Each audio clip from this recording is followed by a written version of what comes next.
Hello, this is Sam Gerrans from truthinthenews.info. Today is Wednesday, 27th of April, 2022, and we're going to play another round of the world's most boring game, otherwise known as Propaganda Bingo. I'll just quickly crank you through the rules if you don't know what they are. If you do know what they are, well, you're going to be even more bored than you're going to be in the rest of this. If you don't, then perhaps it's worth watching. It's very simple.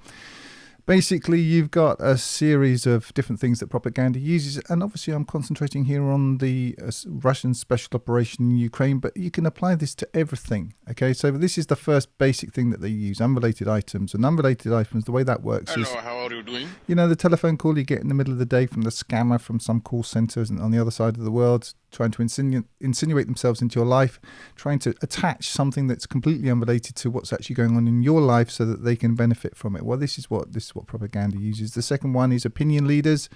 Just tell me exactly what to do and how to do it.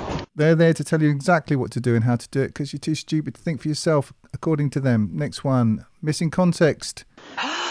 This is Maria Gonzalez. She's managed to crack her boyfriend Juan's telephone and has discovered that he hasn't been telling her the entire truth over the course of their relationship, and now she knows.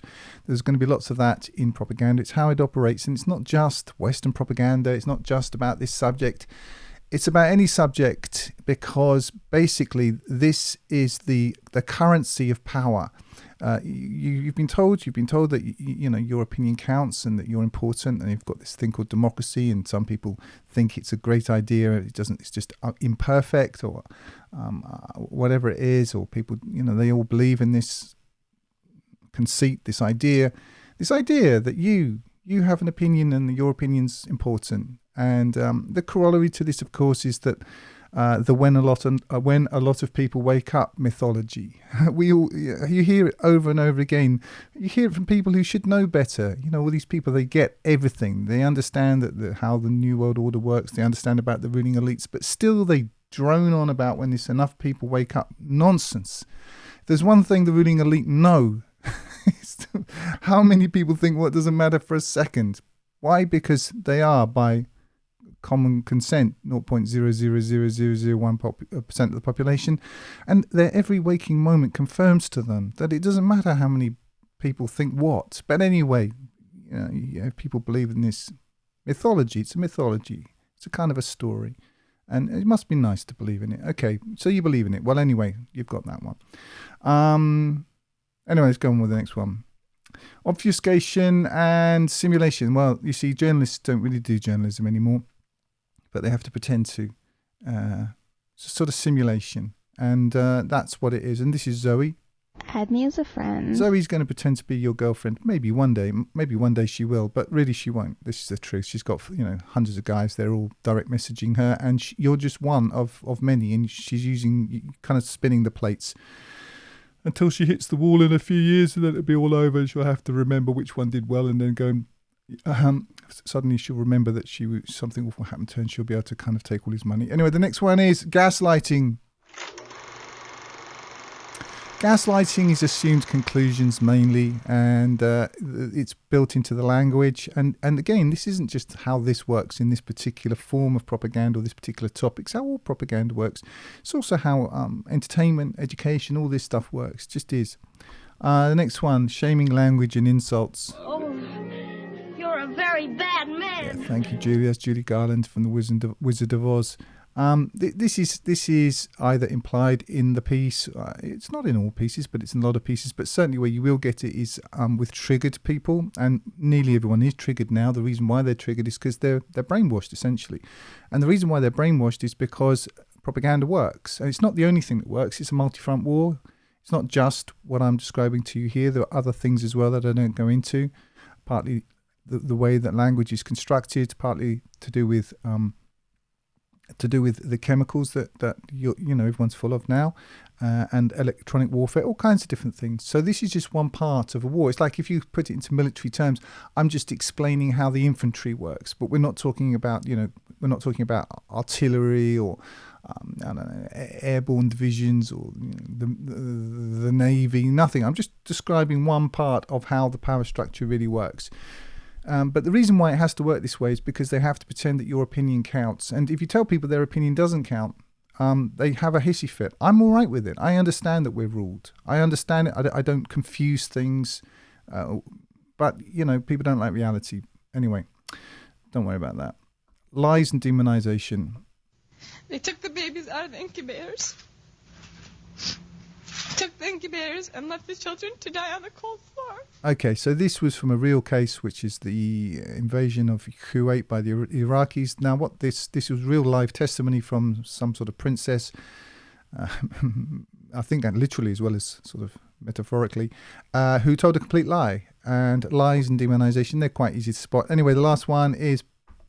Scuttle, look what we found! It's the propaganda payload. This is the thing that they want to get into your nervous system, the thing they want to give you an impression of. Because people don't learn from actual analysis. They can't do analysis. What they have is a process of osmosis. So basically what happens is things go through the blood-brain barrier of I suppose, kind of input translating into nervous system triggers by various means. And media is one of those means. And all I'm doing here is pointing out some of those means. Please don't come on here and say you're a proper, a Putin shiller and this, that, and the other. No, I'm just explaining to you how you make cheese on toast. All right, just from a sort of, if you're going to put it into culinary terms, you can apply this to anything, and you should. Okay. Anyway, that's it. Let's just jump in and look at this latest piece of tosh. This is from the so-called, laughingly called Independent, I know. Anyway, I'm only going to say here all the things that I always say because I can only say so many different things. I'm working, basically, what I'm doing from an informational point of view is working McDonald's. I've only got 8 things behind me. And if you come to this counter and ask for something to eat, I can offer you one of 8 things. So if you've heard it all before, that's because there's only one set of things I can really say. Anyway, let's jump in and see how long we can stand this. Putin could withdraw from Ukraine because of massive popularity in Russia, says Boris Johnson. I haven't read this, by the way. I haven't read it. When was this invented? 1 hour ago. Okay. So there you are. That's it. Now, if you have a memory, which you probably haven't, but if you still do suffer from memory, you will remember that the whole point, supposedly, of the West's sanctions was to make Putin so unpopular that he was going to be kicked out. The whole Russian people were going to rise up as one man and and grab him and, I don't know, do something horrible to him, a bit like what happened to Gaddafi or something like that. I live in Russia. I've lived in Russia for 20 out of the last 30 years. I speak Russian. I have a degree in Russian. I've read a lot of Russian books and all that sort of thing. Does it mean that my opinion is the definitive one on Russia? No, it doesn't mean that. But I think I got a pretty good sense of what's going on here. Certainly, Putin's very popular, but I can feel that what's going to come up in the rest of this article is going to merit withering scorn. Thankfully, because that's what I major in. Let's get on with it. Vladimir Putin is so popular in Russia that he has the, quote, political space to withdraw his forces from Ukraine, says Boris Johnson. I'll just explain to you just on a kind of factual basis why that's not true. In the West, I know because I grew up in the West. I know what it's like. I spent time there. In the last 10 years, I lived in the West. I lived in Spain. I lived in the UK. I lived in. I've lived in the West about half of my adult life. About that, something like that.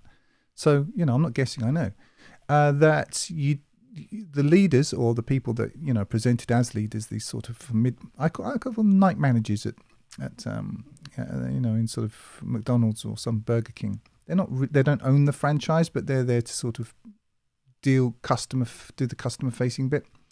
They never say what they're going to do, not directly and clearly, and they never do anything that they say they're going to do. You're just used to that. Okay, you're just used to it. You expect it. You expect to be lied to. I mean, in some ways you do, in some ways you don't. You're kind of kept in this permanent state of hoping they're not going to lie to you as much as they did last time, but you know that that's not true. They always are going to lie to you. It just never, ever stops. It's a bit different here. We've got a different style of quote-unquote democracy. And when I say quote-unquote, because I'm very skeptical about democracy as a concept. I think it's right up there with kind of Father Christmas and the stork. But anyway... let's just leave that to one side. That's my own personal view.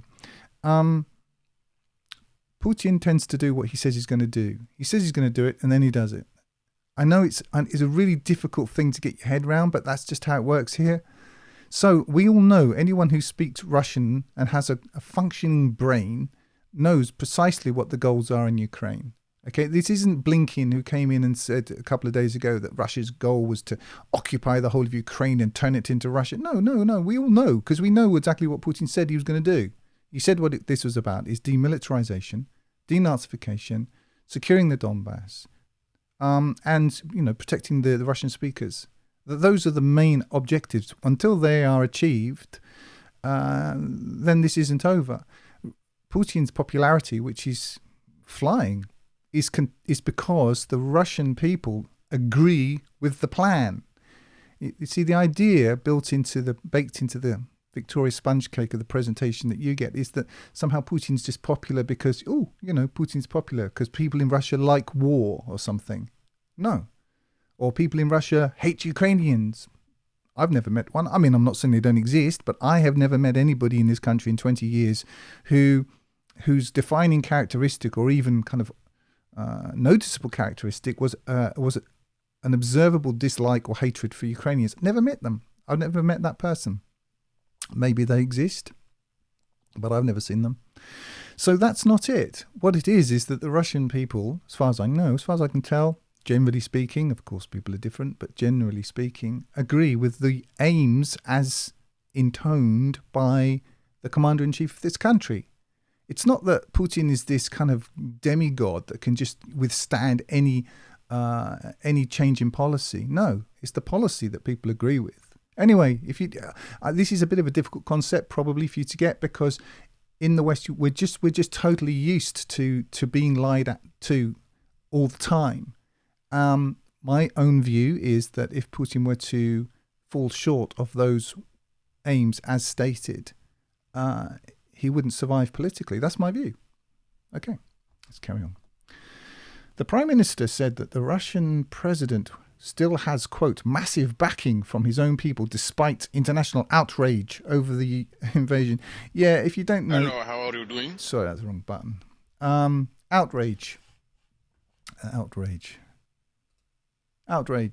This is what the West's got. It's got basically two modes, outrage, and the corollary to that is gush. At the moment, we're sort of in outrage mode. International outrage. Outrage is a sort of a hissy fit. And Russia doesn't care about that, as far as I could see. Outrage and all of this is really just a kind of development of this conceit about democracy. You see, if you've only got your opinion and you haven't got any morals or any kind of what you might call a kind of defining catechism, all you've got is feelings. And seeing as your mind isn't your own, your feelings are basically a function of meetings that you never be able to, you will never be party to, because those feelings are really a function of soft power. So the people who rule you, they don't care what you feel because they gave you those feelings. So outrage is just really solipsism on a range, on a meter. And anyway, all that to say, international outrage. You can be made to be outraged by anything. I mean, 3 years ago you were outraged about this. Six years ago you were outraged about that. In Russia, we don't really have outrage. We haven't really got the time for it. I mean, people get narked about stuff, but we don't have outrage as like a national characteristic. It's not sort of it's not really a thing here. We're busy getting on with life and trying to survive. It's difficult enough living in Russia anyway. We haven't got time for outrage. It's too tiring. Anyway, it's only the sort of luxury that you can afford in the West. Anyway, you'll be getting over outrage, in my view, quite soon as things get worse and worse. Outrage is a sort of something you can only really afford when all of your basic Maslow's hierarchy of needs are taken care of, and you've got nothing else that you need to do except think up some new problems that don't really exist. We have real problems in this country. We don't need outrage. Anyway, let's carry on with this tosh. The Russian public overwhelmingly back Putin, Mr. Johnson told Talk TV. I thought they were about to just overthrow him. Anyway, this is ground bait. Just so you know, they have to kind of, what I've noticed in this propaganda, and it's not just the Independent in italics, it's all propaganda. They all do this. They're kind of getting you ready for turning the ship around because they've been telling you that the Russians are all terrible and evil. Russians, are you all terrible and evil? Yes, comrade. I thought you were. And losing the war. Are you losing the war? Yes, comrade. I see. But are you winning it at the same time? Yes, comrade. Do you see any contradiction in any of that? Yes, comrade. Is that all you can say? Yes, comrade. Oh, well, all right then. Anyway, basically, they've got to get you ready for two mutually exclusive, contradictory things at the same time. But because you're too stupid to notice it, it won't matter. I'm not saying this is bad. People who watch this channel, obviously, they fall into a different category. But they despise you. They despise you completely. They know that you're too dumb to follow any of this, and they know it won't matter. And anyway, in 6 months, none of this will matter because you'll be punching each other in the face to try to get a loaf of bread. So, okay.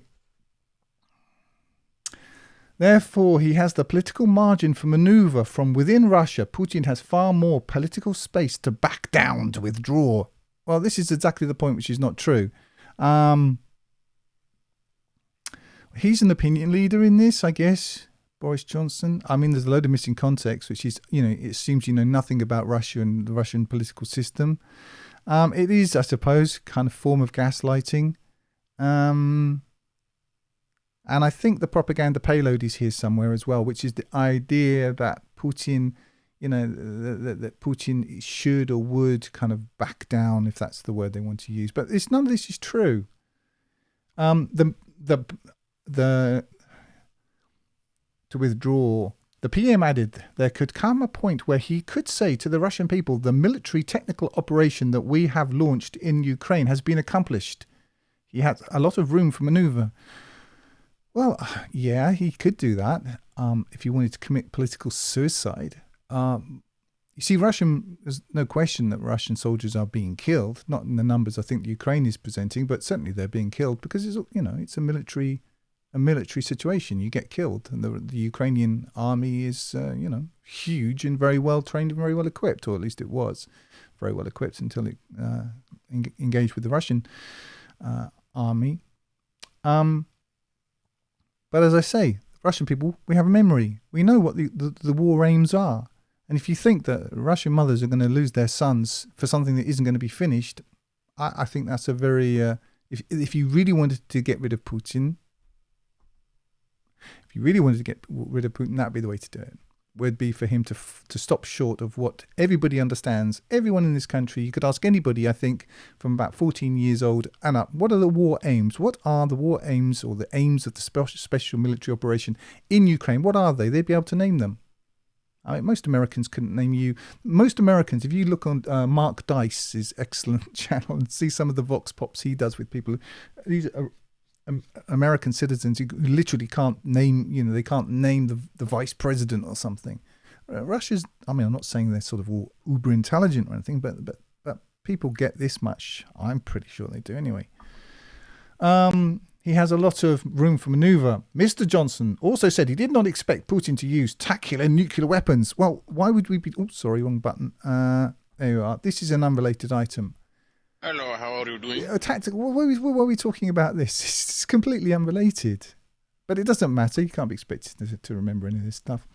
To use tactical nuclear weapons in Ukraine if he faced more military failures in the country. Now, this is an assumed conclusion. This is gaslighting. It assumes that he's already faced military failures in the country.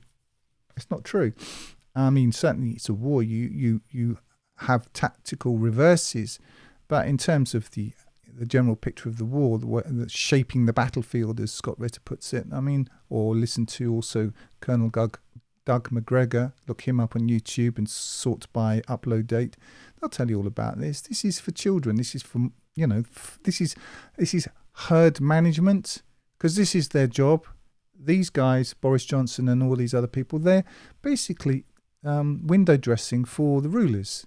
Just there to keep you lot thinking that your opinion matters, that you have a choice, and that all these bad things that are happening are just happening for no reason. That's basically their job. That's the narrative that they have to keep you in until we get to the next stage.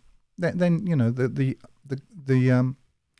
satin glove will come off the iron fist, and they'll just tell you what to do, won't they?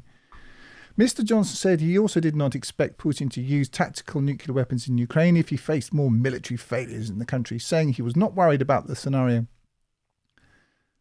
He also rejected Moscow's claim, that's an interesting word, that the UK was engaged in a proxy war with Russia. Well, it's a claim because it's entirely true. I mean, if you're funding the other side, if you're providing them with informational cover, which is quite clear, military cover, propaganda cover, and all the rest of it, logistical support, then of course it's a proxy war. What else would it be? You think? I mean, really, I suppose in a way they have to be very careful with this whole Zelensky farce, because the parallels are too kind of many and obvious, even I think for a Western audience to miss. The idea that you have a clown, basically, an actor, as the head of the country, who quite clearly, I think a lot of Westerners kind of even get, they get that he's controlled by the Western forces. But I mean, it's just one step removed from working out that that's what your leaders are, isn't it? But don't worry about that. Go back to sleep. Let's carry on. The PM, it's very important that we don't accept the way the Russians are trying to frame what's going on in Ukraine, Mr. Johnson said. Why is that so important? I think the Russians are just basically dealing with the reality on the ground. They'll deal with these sorts of jokers later on. But why is it so important that you don't accept how the Russians are trying to frame what's going on in Ukraine? What you mean you don't listen to their point of view ever? It was not listening to the Russians' point of view that got you into this mess in the first place. But you better kind of keep banging this drum, because you're going to be expected to suffer for this. I mean, really suffer. I don't just mean like the latte Americano problem. I mean actual suffering. No food in the shops, being hungry, societal breakdown. If that comes, I don't know that it's coming, but I think that's certainly very likely. It's certainly, if you step back from this fireworks display and look at things a little bit more calmly, and if you maintain a memory, it was only a few months ago that you weren't allowed to have your grandmother over for Christmas, okay? And now you're being expected to import foreign nationals into your spare bedroom. At the same time, you now have a police state in place. You have, I don't know what you call it in English, but in Russian it's called stukachество. Stukachество is, kind of like snitching systems in place. This is pure Soviet Union. And Klaus Schwab was telling you very recently that you will own nothing. How do you think they're going to do that? How do you think they're going to get you so that you own nothing? Anyway, you can't be expected to remember stuff like this. Let's carry on.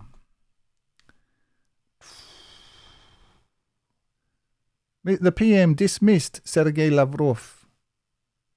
Yeah, Sergei Lavrov is a very intelligent man. His comments about the increased risk a nuclear war.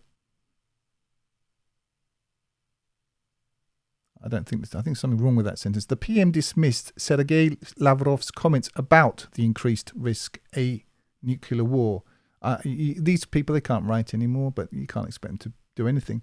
In fact, this is just general degrading all round in the West. I noticed that when I was there. I mean, when I grew up in the UK, I mean, yes, some things didn't work so well, but a lot of things did. But now all you've got left is form. It's just like this kind of empty shell, but the husk, the inside has all been eaten out. And what you have now is just people calling you buddy and sort of pretending to do their job, charging you lots of money, but not really doing it. Well, it's the same with journalism. They don't even have anybody checking these articles before it gets put out.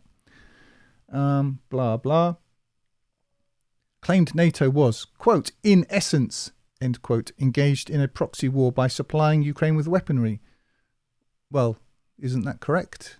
I mean, isn't it correct? Of course it's correct. It's entirely correct. Earlier on, just to let you know, that's a simulation of journalism, because they have to pretend to be journalists. But this is presented as the PM dismissed Sergei Lavrov's comments, so that's just the way that's presented. Earlier on Tuesday, the Armed Forces Minister, James Happy, looks a bit like Happy, doesn't it? I don't know who this person is. Backed Ukrainian strikes on targets behind Russian lines. So he's egging the Ukrainians on to start attacking Russian territory. So isn't that a proxy war? Do you want your people doing this? Even if the weapons used have been supplied by the UK, saying it was completely legitimate. I see.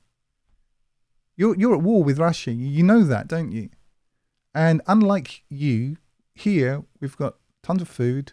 You know, petrol prices haven't gone up at all since this started. Not at all. I mean, maybe 2%, 3%, nothing. I think diesel's actually gone down. Don't use diesel, but food prices, some prices gone up a bit. More like equipment and stuff like that. You know, there are things. But generally speaking, I mean, you're going to shop, everything's there. I mean, I don't go shopping a whole lot, I have to say, but when I do go, I do have a look around. But no empty shelves, nothing. Just so you know. Mr. Johnson said, we don't want the crisis to escalate beyond Ukraine's border, but as James Happy said, they have a right to defend themselves. I hope this level of rhetoric is sufficient for you, because you're going to be asked to suffer for this. And as I say, this isn't going to be the cafe latte Americano kind of dilemma. This is going to be real suffering. Let's see how much more of this there is. Not much. Good. Okay, let's finish up, because this is so tedious. The Prime Minister said it was, quote, quite extraordinary that Sweden and Finland had said they wanted to join NATO, warning Putin that Western nations would provide more weapons and share intelligence with Ukraine. I'm sorry, this is completely unrelated, but who cares?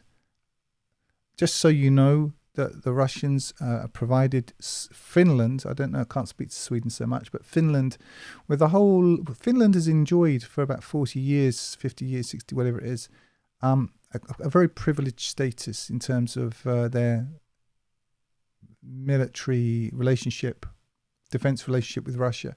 Because Finland, I've been to Helsinki, if you go on the train from through Petersburg, and the train doesn't even stop. There's no border. And you're on the train. You're thinking, how am I going to know when I'm in Finland? And the train is going along. And you think, how do you know when Finland begins? But you know you're going along. And then suddenly it goes. It's the Finnish rails have begun. That's it, so you know.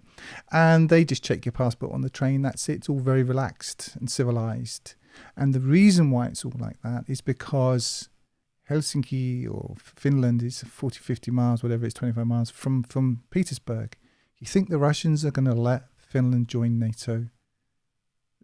This silly woman, now who they've got pretending to lead Finland now, who's probably got no memory, wears a leather jacket, I believe. She probably thinks she's at some, musical gig in Brixton or something. They got her saying that, now we're going to join the NATO. See what's going to happen to you. That'll be the end of Finland as a modern state. Anyway, but who cares? I mean, as long as there's something good on Netflix. Although there isn't anything good on Netflix. I've never watched Netflix, but I know what's happening to them. So, I have a lot of blah, blah. Quite extraordinary that Sweden and Finland had said they wanted to join NATO. Yeah, it depends in which sense you're using the word extraordinary, but I would agree. If you mean like in extraordinary as in very unlikely and totally insane, I would have to agree with that. Warning Putin that Western nations would provide more weapons and share intelligence with Ukraine, i.e. fight the proxy war that apparently isn't happening. He added, I have a lot of sympathy with individual Russians. Well, I think most individual Russians think he's a complete idiot, but thank you anyway. With Russia as a country, it's a fantastic country. Oh, well, that's very encouraging. But Putin's regime, Putin's regime is engaged in a diabolical attempt to crush the life out of Ukrainians. No, you're engaged in a diabolical attempt to crush the life out of Ukrainians. These sorts of so-called journalists are engaged in that. Russia has explained precisely what it wants vis-a-vis Ukraine. It's been doing it for, I think, about 20 years, but everyone didn't listen. Putin drew a red line. They crossed that red line, and now you got what you got. There's no surprise. This isn't difficult to work out. But my point isn't this. It's not like for or against Russia exactly. It's trying to explain to you that you are going to be required to suffer for this. Really suffer, not latte americano suffering. I mean actual suffering. So you might as well know, that's coming. I think it's already there as far as I can see. And you're being managed. All of this stuff is just propaganda support, but one facet in a war.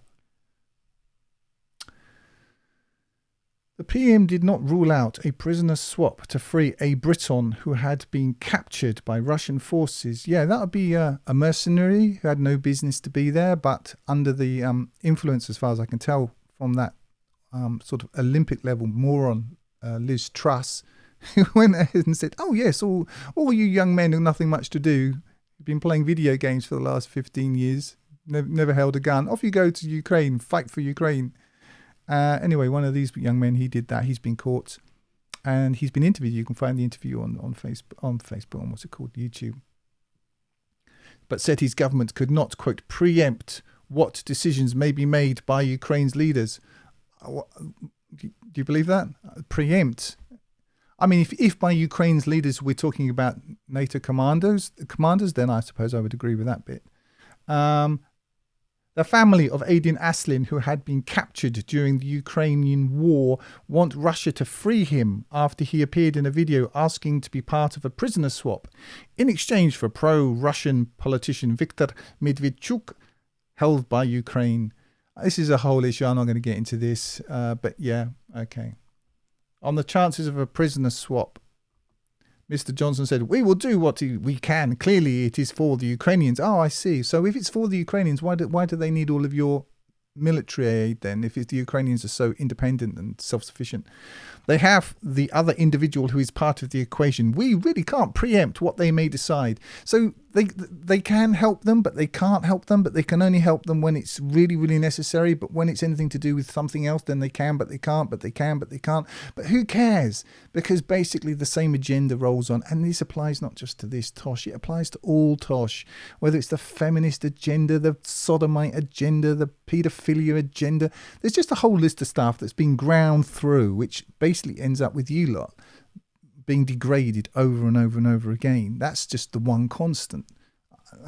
For me, this is just about as interesting as explaining how to make Marmite on toast. But anyway, I'm going to make a few more of these until I can't stand it any longer.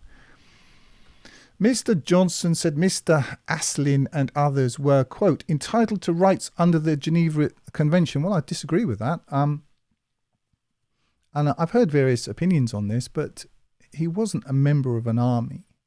He wasn't a member of, he wasn't fighting under a British, as a British contingent of the Ukrainian forces.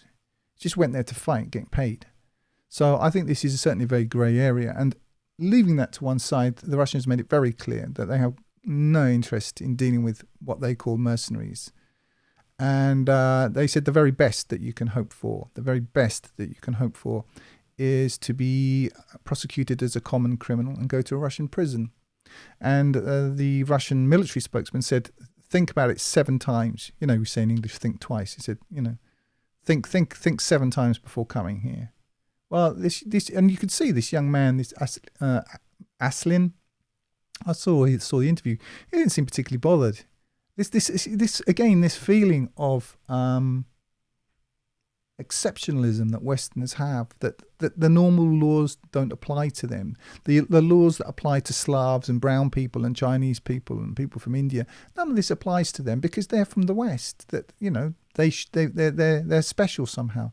I think that this is really what this is all about, is teaching you that you're not. And part of this is going to be that you're going to start suffering in the way that brown people have suffered before. I think that's going to be part of it. But I think the other part of it is that it's taking away from the West its own conception of its own exceptionalism. And the way that's going to happen is when it's proven that you all supported Nazism. And it takes that much to show you that you're bad because you have no morals and you haven't done... I don't know when I suppose the big change came. I guess there've been sort of, the shoe has dropped in stages. I guess Vatican II was the kind of the big collapse, but I suppose the Protestant the Protestants Reformation and all stuff. I don't know how far it goes back, but for a long time the West has basically been operating on feelings, and so anyway, this is what it is. Let's finish up. They should not be paraded in front of cameras. They should not be made to give hostage videos. That is a breach of their rights as prisoners of war. Well, I'm not even going to go into details of what's happened to Russian prisoners held by Ukrainians.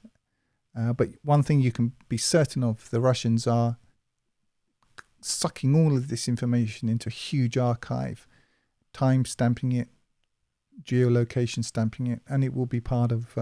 I believe some sort of tribunal process. My view is that the big plan is to destroy the rules-based international order and to bring about the law-based international order. And what that is about giving teeth to the United Nations. I don't think that will end well either. I think this is what we're seeing is the creation of the New World Order. And in order to make it convincing, there has to be a sort of a convincing drama. And I think that's what we're living through. But anyway, that's just me. The Prime Minister said Facebook was removing a clip of Mr. Aslin. I'm sorry, I don't understand it. The Prime Minister said Facebook was removing a clip of Mr. Aslin comes after Secretary... You see what I mean? You see how just basically rubbish everything is now? It's all like this. The Prime Minister said Facebook was removing a video clip of Mr. Aslin comes after Culture Secretary Nadine Dorries called Nick Clegg, Vice President of Global Affairs at Parent.